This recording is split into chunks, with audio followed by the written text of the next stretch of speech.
3 दिवसीय दौरे पर किशनगंज पहुंची केंद्रीय राज्य मंत्री साध्वी निरंजन ज्योति ने मंगलवार को अपने दौरे के अंतिम दिन पत्रकार वार्ता को संबोधित करते हुए वर्तमान बिहार सरकार के साथ साथ दिल्ली की केजरीवाल सरकार पर जमकर निशाना साधा है। साथ ही किशनगंज प्रशासन की कार्यशैली पर भी उन्होंने सवाल खड़े किए हैं। केंद्रीय मंत्री ने सोमवार को पटना में शिक्षक अभ्यर्थियों पर हुए लाठीचार्ज की निंदा करते हुए कहा कि पूत के पांव पालने में ही नजर आ चुके हैं। उन्होंने कहा कि नीतीश कुमार ने सरकार बनने पर नौकरी देने का वादा किया था, लेकिन अभी 10 दिन भी नहीं हुए हैं और लाठी चलवा रहे हैं। उन्होंने कहा कि नीतीश कुमार का यह चरित्र है कि वह बार बार सिर्फ अपनी कुर्सी बचाने के लिए जनादेश का अपमान करते हैं। ये तो लालू और नीतीश, और उनसे पूछिए कि जो शपथ लेते ही कहा था कि हम नौकरियां देंगे, शिक्षकों की भर्ती करेंगे, अभी तो 10 दिन नहीं हुए, अपना अधिकार मांगने वालों के ऊपर लाठियां भांजने लगे। ये तो स्वयं जनता के सामने है ना। ये लाठियां अभी नहीं चली होगी कभी, लेकिन सरकार बनते चालू है। हमारे यहाँ कहावत है, पूत के पालने में ही पता चल जाता है कि उसके गति क्या होगी, वो कैसा निकलेगा। बिहार में ही अपने बल पर कभी मुख्यमंत्री नहीं बन पाए। 2014 में इनकी सिर्फ 5 सीटें लोकसभा में गई थी। भारतीय जनता पार्टी के गठबंधन के कारण 16 सीटें पहुंचे ना, ये भारतीय जनता पार्टी के कारण है। हमारी सीटें अधिक होने के बावजूद भी जनादेश के आधार पर भारतीय जनता पार्टी नीतीश की पार्टी के गठबंधन को जनादेश जनता ने दिया था।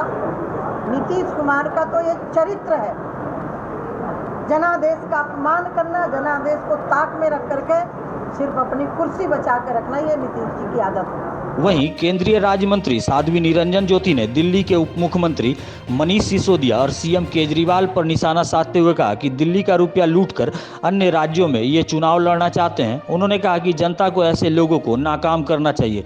साथ ही आगे उन्होंने कहा कि रेवड़ी पॉलिटिक्स देश हित में नहीं है। वहीं उन्होंने कहा कि एक षड्यंत्र के तहत यहाँ की लड़कियों को उठा लिया जा रहा है, लेकिन किशनगंज प्रशासन ऐसे मामलों को प्रेम प्रसंग बताकर पल्ला झाड़ लेती है।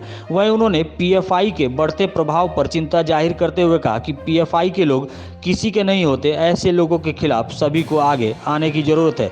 इस पत्रकार वार्ता में भारतीय जनता पार्टी अल्पसंख्यक प्रकोष्ठ के प्रदेश उपाध्यक्ष टीटू बदवाल, जिला प्रभारी मनोज सिंह, जिला अध्यक्ष सुशांत गोप, राजेश गुप्ता, विशाल कुमार उर्फ डब्बा, अंकित कौशिक सहित अन्य दर्जनों कार्यकर्ता मौजूद रहे। इनके स्वास्थ्य मंत्री जेल गए हैं तो क्या पूजा करने गए हैं? इनके पंजाब की अभी सरकार बनी, वहाँ के स्वास्थ्य मंत्री जेल गए, किसके कारण गए हैं? अभी सिसोदिया के खिलाफ जो मैटर चल रहा है, भ्रष्टाचार का विरोध करके आंदोलन खड़ा किया था। आज दिल्ली का पैसा लूट करके अन्य राज्यों में चुनाव लड़ने के लिए पैसा बर्बाद कर रहे हैं। मैं ऐसे लोगों के लिए जनता से आह्वान करती हूँ कि देश की जनता की गाड़ी कमाई लूट करके राजनीतिक खेल खेले, ऐसे लोगों को नाकाम करना चाहिए। ऐसी पार्टी कम से कम 3-4 लड़कियां ऐसे उठा ली गई, और पिछले मुझे जो जानकारी मिली थी, यहाँ से अगवा की गई लड़की कुछ दिल्ली में मिली, कुछ और कहीं मिली। यह एक रैकेट है, हमारे देश की लड़कियों को गुमराह करके उठा लेना। ये कहीं ना कहीं इसके पीछे बहुत बड़ा षड्यंत्र है। कल से मैं, परसों से मैं देख रही हूँ, जहाँ विकास की बात होनी चाहिए, मैं एक मेडिकल कॉलेज में भी गई, वहाँ सारे समाज की बच्चियाँ थी, पढ़ रही हैं, डॉक्टर बनेंगी। क्या उन बेटियों को पढ़ने का अधिकार नहीं है? गांव का गरीब आदमी इस डर से अपनी बेटियों को पढ़ने भेजने में भी डरता है। मेरा आप सबसे भी अनुरोध है कि ऐसे लोगों को कामयाब नहीं होने देना चाहिए, कोई भी हो। हमारे देश के लिए ऐसे लोग घातक हैं। और विडंबना इस बात की है, पीएफआई के लोग पकड़े जाते हैं तो यहाँ आंदोलन शुरू हो जाते हैं। पीएफआई के लोग किसी के नहीं होते। कल्पना करिए, जम्मू कश्मीर में बम फोड़े गए तो वहाँ न हिंदू बचे न मुसलमान बचे। तो मैं आग्रह करती हूँ आप सब लोगों से कि ऐसे लोगों को नाकाम करने के लिए यहाँ के समझदार सजग नौजवानों को, नागरिकों को, ऐसे लोगों को नाकाम करने के लिए। कल मुझे एक मुस्लिम परिवार भी मिला जो बांग्लादेश से आए हुए, वो उन्हीं को बेघर कर रहे हैं। ये तो चिंता का विषय है ना। और ये एक सेंसिटिव एरिया है, सीमा का एरिया है। मैं यहाँ के पढ़े लिखे नौजवानों से आग्रह करती हूँ कि ऐसे लोगों को नाकाम करने के लिए आप लोगों को आगे आना पड़ेगा।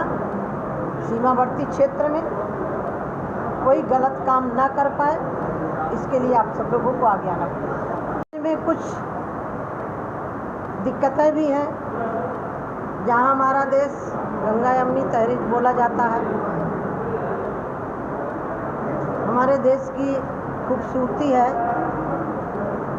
कि हम सब लोग इस देश में मिल कर के रहें, लेकिन कुछ अराजक तत्वों के द्वारा जिस तरह से दबे कुचले लोग गांव में रहने वाले लोगों को टारगेट करके, आते ही मुझे एक ऐसा पीड़ित परिवार मिला। 10 तारीख को शादीशुदा लड़की को अगवा कर लिया जाता है, जबरन अगवा किया जाता है और प्रशासन उसको प्रेम प्रसंग कह करके टालने का प्रयास करता है। किसी की भी लड़की हो, हिंदू की लड़की हो, मुसलमान की लड़की हो, इज्जत अपने आप में सभी को प्यारी है, लेकिन अभी तक कोई कार्रवाई नहीं हुई। कल एक पीड़ित परिवार मेरे पास आया जमीन के विवाद को लेकर के।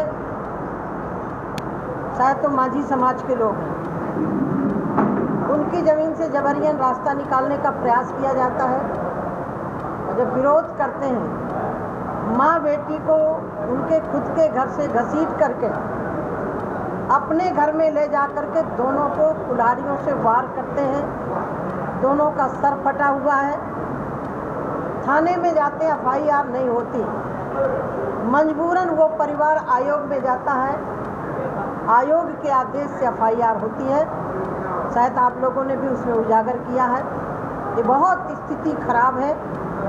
प्रशासन मूक दर्शक बना रहे, ये अच्छी बात नहीं।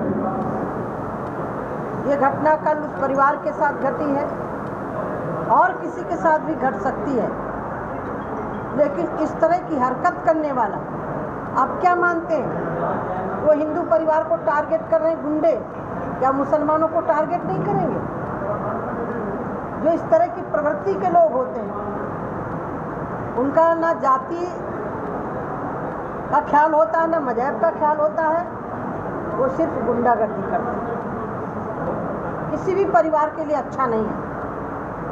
किशनगंज एक खूबसूरती से भरा हुआ, जहाँ नदियाँ प्रवाहित होती हैं, जल प्रवाह अपने आप में है, लेकिन इस तरह के लोग जो माहौल ख़राब करने की कोशिश करते हैं, मीडिया से हट के आप लोगों को भी ऐसे लोगों का विरोध करना चाहिए।